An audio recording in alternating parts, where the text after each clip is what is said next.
Guys నమస్తే, అందరు ఎలా ఉన్నారు? అందరూ బాగున్నారు అనుకుంటున్నాను. ఈరోజు చాలా మంచి వీడియోస్తో చిన్నపిల్లలకి హోమ్ మేడ్ సెర్లాక్ ప్రిపేర్ చేస్తున్నాను. ఉగ్గు అంటారు కదా మన తెలుగులో, మామూలుగా ఇంగ్లీష్ అయితే హోమ్ మేడ్ సెర్లాక్. బయట సెర్లాక్స్ దొరుకుతాయి కానీ నేను ఎప్పుడు తెప్పించలేదు. పాపకని బాబుకని ఇంట్లోనే ప్రిపేర్ చేస్తుంది అనమాట అమ్మ.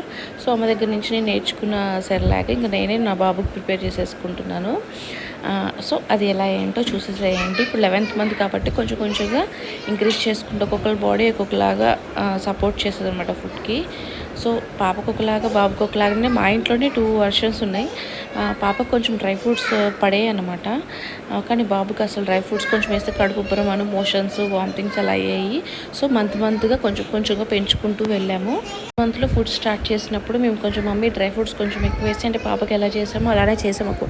ఎక్కువగా చేయకూడదు, జస్ట్ ఫస్ట్ స్టార్ట్ చేస్తున్నాం కాబట్టి ఒక 1 వీక్కి చేసుకోండి. చేసుకుంటే అప్పుడు మనకి తెలుస్తుంది అనమాట వాళ్ళకి ఏది ఫుడ్ సపోర్ట్ చేస్తుందో లేదో అని చెప్పి.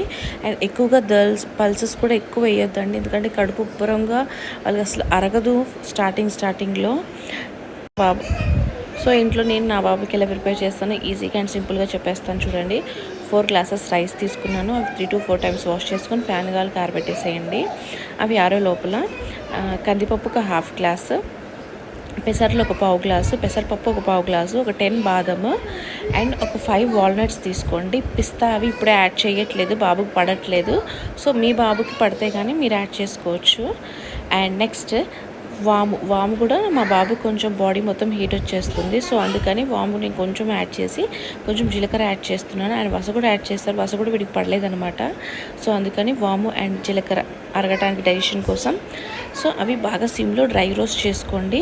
ఆ లోపల బియ్యం కూడా ఆరిపోయాయి చూసారా పర్ఫెక్ట్గా.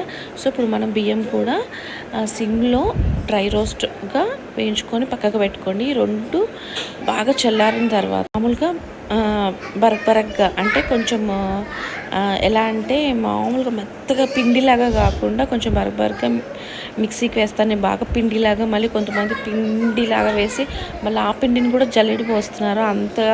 అంత ఏం లేదండి, మామూలుగా రైసే పెట్టొచ్చు ఇప్పుడు 11th మంత్ కాబట్టి. బట్ నేను అందుకని కొంచెం మామూలుగా రవ్వలాగా మిక్సీ చేస్తాను అనమాట. మామూలుగా 6th మంత్లో అయినని చెప్పి నేను మామూలుగా రవ్వలాగానే వేసేదాన్ని. ఇప్పుడు మామూలుగా కొన్ని వీడియోస్ చూశాను నేను, వాళ్ళు ఫుల్ మెత్తగా పేస్ట్గా పౌడర్ లాగా చేస్తున్నారు. ఇంకా దాన్ని కూడా మళ్ళీ జల్లెడ పడుతున్నారు. అంతగా ఏం ఉండదండి, మామూలుగా కొంచెం మనం మరీ రవ్వలాగా, మన బొంబాయి రవ్వ ఉంటుంది కదా స్టార్టింగ్ స్టేజ్ కాబట్టి ఒక బొంబాయి లాగా అంత సన్నగా వేసుకుంటే సరిపోద్ది. మన పిల్లల ఏజ్ పెరిగే కొద్దీ కొంచెం మామూలుగా బరగ్గా వేసినా సరిపోద్ది. ఇప్పుడు నేను చూపిస్తున్నాను కదా మొత్తం దాల్స్ మొత్తం రవ్వలాగా వేసుకున్నాను. నెక్స్ట్ ఇప్పుడు కందిపప్పు అవన్నీ కూడా మొత్తం వేసుకున్న తర్వాత దాంట్లో కొంచెం ఉప్పు అండ్ బియ్యం కూడా లాస్ట్లో బియ్యం వేసేటప్పుడు బియ్యం కూడా రవ్వలాగా వేసుకుని దాంట్లో కొంచెం ఉప్పు యాడ్ చేస్తున్నాను. అండ్ ఈజీగా ఇట్లా ఇంట్లోనే చేసుకోవచ్చు సెర్లాక్. నేను ప్రతి 15 డేస్కి చేస్తాను అనమాట. Thanks for the watching, keep supporting మీ. ఇలాంటి మోర్ మా బాబుతో నేను ఏ ఫుడ్ పెడతాను ఏంటి ఇలాంటి వ్లాగ్స్ కోసం నా ఛానల్ని సపోర్ట్ చేయండి, సబ్స్క్రైబ్ చేయండి, లైక్ చేయండి, కామెంట్ చేయండి. Thanks for the watching, keep supporting మీ. బాయ్.